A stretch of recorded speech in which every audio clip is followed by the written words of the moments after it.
Il y a des cultures où tu peux sexualiser la conversation, où tu peux sexualiser la conversation même avec une femme, ça pose pas de problème, mais il y a d'autres cultures où tu peux pas sexualiser.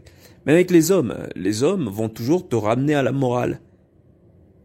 La différence, c'est qu'une culture vivante, une culture où on trouve donc de l'importance dans la fertilité, où la fertilité va être primordiale. Dans ces cultures-là, tu peux sexualiser. C'est-à-dire dans l'Afrique précoloniale, tu peux sexualiser. On s'en fout. C'est-à-dire les femmes sont les seins à l'air, ça dérange personne. Les femmes allaitent leurs enfants, personne va les recadrer. Alors que dans les cultures de la mort, pas du tout. Les cultures de la mort sont des cultures pleines de préjugés et pleines de moralité.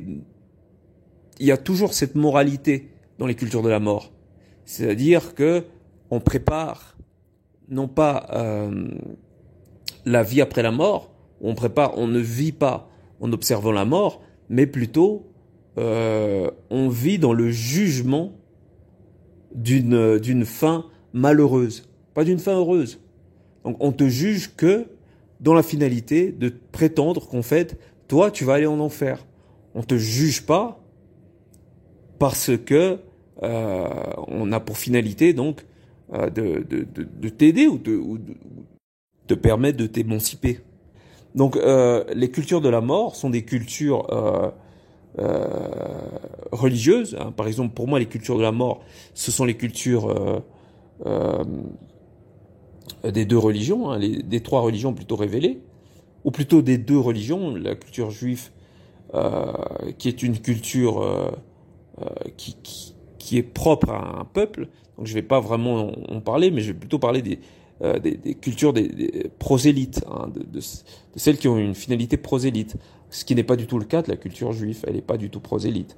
Donc, on n'est pas là, on vous invite pas, on n'attend pas à ce que on n'attend pas de vous à ce que vous soyez comme nous. Nous, on est comme ça. Hein. Nous, on se perçoit comme, je sais pas moi, le peuple élu. C'est comme ça qu'on se perçoit, mais on n'attend pas de vous à ce que vous soyez nous, parce que vous n'êtes pas nous. Hein. Voilà, ça s'arrête là. Donc c'est clair. Alors que dans les cultures, dans les deux autres religions, la religion musulmane et la religion chrétienne, il y a cet aspect du jugement. On va vous juger parce que vous n'êtes pas comme nous. On veut que vous soyez. On arrive et on dit que vous êtes des mécréants, ou bien vous êtes des païens. Voilà, il y a toujours cette observation critique à l'égard de celui qui ne nous ressemble pas. Et donc dans ce type de culture, on peut pas sexualiser parce qu'il y a le jugement. Celui qui sexualise, c'est un pervers. Et tout ce qui a trait à la vie, donc la sexualité, va être caché. La sexualité, le plaisir, tout va être caché. Hein, vous allez à Dubaï, ça boit, mais dans l'obscurité. Hein, personne ne doit savoir. Voilà. Donc tout le monde fait la même chose. On fait exactement ce que font les autres cultures, mais on le fait dans l'obscurité. Et les chrétiens, c'est pas mieux. Hein. Les chrétiens, c'est pas mieux. Vous prenez la culture chrétienne, c'est des cultures où on est constamment dans le jugement. Pour les Africains ou les Congolais qui savent comment ça se passe dans les cultures chrétiennes africaines, tu peux pas chanter la musique du monde, tu peux pas dire de telles paroles parce que voilà, ce sont des cultures de mort. Ce sont des cultures qui est dans le jugement de la mort.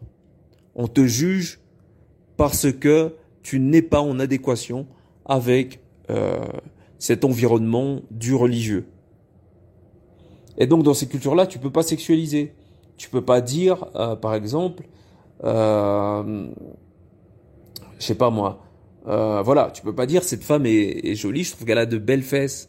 Tu peux pas dire des choses comme ça, puisque on est dans le jugement. Si tu dis ça, ça veut dire indirectement que tu es un pervers. Donc il y a toujours cette finalité de jugement, c'est-à-dire qu'il n'y a pas ce regard sain, dépouillé de jugement, c'est-à-dire tu peux très bien considérer qu'elle a de belles fesses, mais derrière il n'y a pas forcément le jugement à ton égard qui est que on va te considérer comme étant un pervers.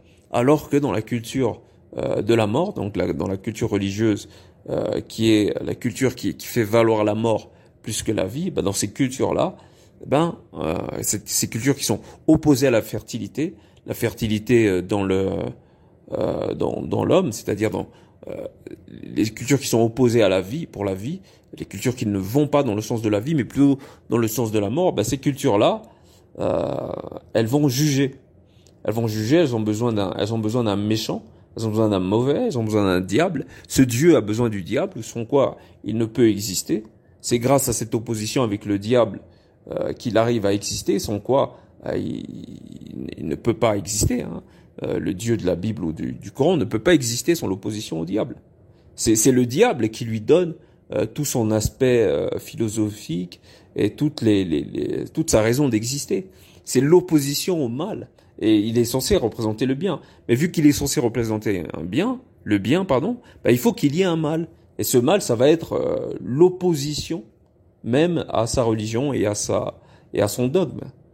Donc l'un ne peut vivre sans l'autre. C'est pas différent de ce que les Asiatiques vont appeler le yin et le yang, sauf que dans la religion, le religieux va se présenter comme étant le bon. Donc on va dire que le religieux est la lumière, et l'obscurité, le mauvais. Donc il va y avoir toutes ces thèmes, ces mots péjoratifs à l'encontre de celui qui est l'opposé. Hein, le diable, Satan, le pécheur, le païen, le mécréant, l'infidèle, etc. Et tout ce qui va être bon, tout ce qui va être défini comme bon, c'est ce qui va nous ressembler. Hein, nous sommes bons, nous sommes les gentils, nous sommes. Dieu est amour. Même s'il punit, on oublie qu'il punit, mais on va le présenter comme un Dieu d'amour. Et la haine, c'est forcément le diable. Vous voyez ? Et donc, ces cultures qui sont des cultures de la mort, qui n'existent pas parce qu'elles sont bonnes ou mauvaises, mais elles existent parce qu'elles ont défini une littérature autour de laquelle elles définissaient le bien et qu'elles se définissaient elles-mêmes comme étant propres à tout ce qui est positif, et qu'elles définissaient tout ce qui était extérieur à leur culture comme étant négatif. Dans cette finalité-là, elles ont fini par devenir le bien qu'elles ont créé. C'est ce qu'on appelle la prophétie autoréalisatrice. Qu'elles ont créé un concept et elles lui ont donné vie. Or, il n'y a ni bien ni mal. Il n'y a bien et mal que dans dans une culture particulière. Donc, ce qui est défini comme, mettons, le bien dans une culture peut très bien être mal perçu dans une autre culture et vice versa. Et quand une culture va devenir la référence de tout un peuple, ce peuple va définir le bien et le mal en fonction de sa culture. Et si dans sa culture, ils ont décidé que le mal, c'était le noir, que le mal, c'était, comme ça a été souvent le cas pour ceux qui ont défini le racisme, ceux qui ont inventé le racisme, à travers une hiérarchie. C'est ce qu'on va retrouver dans la religion. Hein. C'est une forme de racisme ou de xénophobie à l'encontre de celui qui ne nous ressemble pas. On va dire de lui que c'est un païen. Pourquoi ? Parce qu'il prie pas comme nous. Nous décidons de ce qui est bon, de la manière dont il faut prier. Et ceux qui ne prient pas comme nous, ceux qui ne pensent pas comme nous, sont mauvais, ils sont mis de côté. Donc c'est ce concept idéologique-là et ce concept philosophique qui va devenir donc la religion. Et donc ce sont des religions qui ont pour finalité un sens critique qui est totalement inexistant. C'est-à-dire que au plus vous avez un sens critique qui est développé et une pensée critique qui est présente, au moins vous avez de chances d'être de bons religieux. Donc la seule façon d'être un bon religieux, c'est d'être un mouton. Et c'est de répéter exactement ce qui vous est appris dans le livre auquel vous avez voué allégeance. Et donc dans ces cultures de la mort, on est dans les jugements. C'est pour ça que lorsque vous vous exprimez avec des frères, ils ne peuvent s'empêcher de s'exprimer sans jugement. Et même les kamites, vous verrez qu'ils ne peuvent s'empêcher de s'exprimer sans jugement. Parce qu'ils n'ont pas redéfini leur paradigme idéologique, leur concept, etc. Ils sont encore comme quand ils étaient chrétiens, sauf qu'ils vont définir un nouveau mal. Le mal, ça va être l'aliéné ou le colonisateur. Ils vont percevoir en lui le méchant, parce qu'ils ont traduit à leur manière les théories de Diop.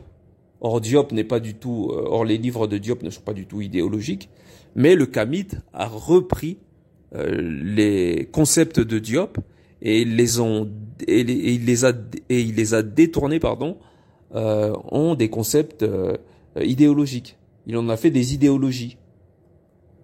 Le Kamit est un idéologue. On peut très bien être. Je dis, c'est pas une critique quand je dis ça. Je dis juste que c'est un idéologue. Il idéalise notamment le passé égyptien et il se reconnaît dans celui-ci. C'est à travers cet idéal qu'il va définir sa doctrine. Et donc il sera dans la finalité même du jugement que l'on retrouve dans les cultures de la mort, qu'on retrouve dans les cultures de la mort. Donc c'est-à-dire qu'il a beau avoir quitté la religion, mais il est resté dans le paradigme dualiste qu'on retrouve dans le religieux. Donc il a pas questionné son passé religieux, il a plutôt essayé de faire une critique non objective de la religion. Il a plutôt essayé le Kamit a passé plus de temps à vouloir détruire la religion qu'à la déconstruire. C'est pour ça que même sortant de la religion, il continue de penser comme un religieux parce qu'il n'a pas déconstruit la religion. Donc il continue d'avoir des comportements de religieux sans savoir qu'il se comporte encore comme un religieux et en pensant qu'il est sorti de la religion.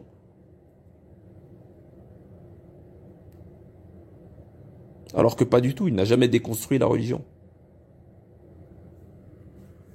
Et donc tout concept qui repose sur la mort, toute culture qui repose sur la mort, et qui ne repose pas sur la vie, sur la fertilité, finit toujours par générer donc une littérature du jugement. Donc vous ne pouvez pas rire du sexe, vous ne pouvez pas parler de sexe parce que c'est immoral. Et dans ces cultures, le doigt est pointé sur celui qui est dans l'immoralité. Or, l'immoralité ou la moralité n'existe qu'en fonction d'une culture bien définie. Ce qui est moral pour les uns peut être immoral pour les autres. Donc la moralité n'a pas du tout de poids dans un débat sérieux. Mais la moralité a du poids lorsqu'on veut bien se faire voir au sein d'un collectif dans lequel un tel type de moralité prévaut sur un autre. Admettons que je sois dans une culture musulmane, je vais prétendre que, je sais pas moi, je dis un truc assez vulgaire, hein, me laisser pousser la barbe fait de moi un homme plus beau à regarder. Et comme il y a toute cette littérature autour de la barbe, c'est logique. Et c'est comme ça que je vais me faire bien voir dans un milieu musulman. Et voilà. Donc on peut jouer sur les moralités en fonction donc en fonction de la connaissance qu'on a de la culture. Mais dans un débat sérieux, il ne s'agit pas de moralité. La moralité ou le pointage, quand on pointe du doigt les gens, ça n'a pas de sens. Mais on ne peut pointer du doigt et on ne peut être moral que dans des cultures de la mort. Les cultures de la mort, ce sont des cultures qui n'ont pas pour finalité de faire valoir la vie et la fertilité. Et donc dans ces cultures-là, la sexualité est perçue comme mauvaise, comme quelque chose de mauvais, comme quelque chose que l'on doit juger. Et dans des cultures de la vie, comme c'était le cas pour la culture, comme c'est le cas pour les cultures africaines, parce que ce sont des cultures vitalistes, et dans ces cultures-là, sortir un sein pour donner du lait à l'enfant, ça ne choque personne. Parce que ce sont des cultures vitalistes, on peut le voir à travers les sculptures de pénis, que ce soit en Égypte antique ou en Afrique en général. Ces sculptures-là ont pour finalité non pas la pornographie, mais la valorisation de la fertilité. Alors que si vous transposez ces cultures-là en Europe, vous mettez ces pénis en érection à la vue des hommes, comme ce sont des cultures de la mort, ils vont l'assimiler à de la pornographie et à une obsession de la sexualité. Parce qu'ils sont dans des cultures du jugement. Et donc les Noirs d'aujourd'hui n'ont pas encore fait donc la critique de la culture, ils n'ont pas encore déconstruit la culture religieuse, ce qui fait que eux aussi sont dans des cultures de jugement. Ils jugent avant de comprendre. Ils jugent l'autre, ils se jugent eux-mêmes, ils se jugent entre eux, plutôt que de comprendre. C'est pourquoi le cercle est un impératif pour toute personne avec un minimum de réflexion. Et encore un exemple qui va dans le sens de ce dont je parle, c'est-à-dire que la moralité est créée par ceux qui la donnent. C'est l'exemple du Dieu des Juifs qui va faire tuer des bébés égyptiens.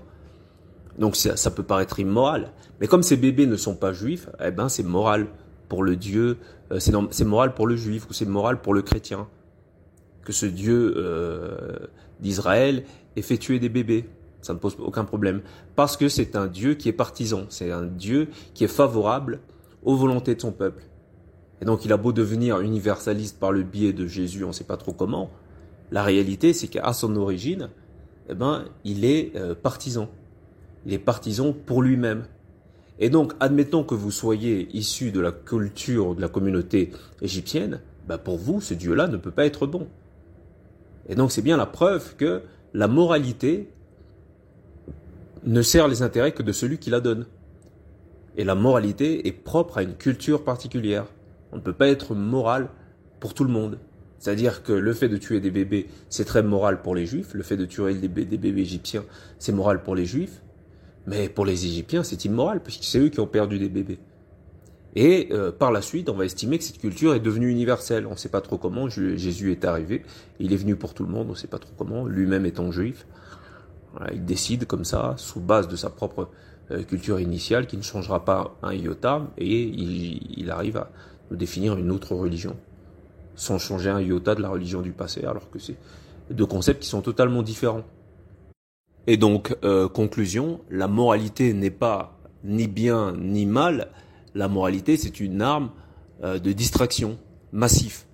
C'est pour vous détourner de votre propre paradigme ou d'un paradigme particulier pour aller dans le sens même de celui qui vous impose cette même moralité.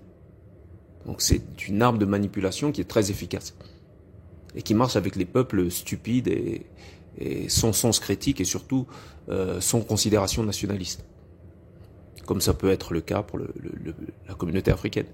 Merci, au revoir.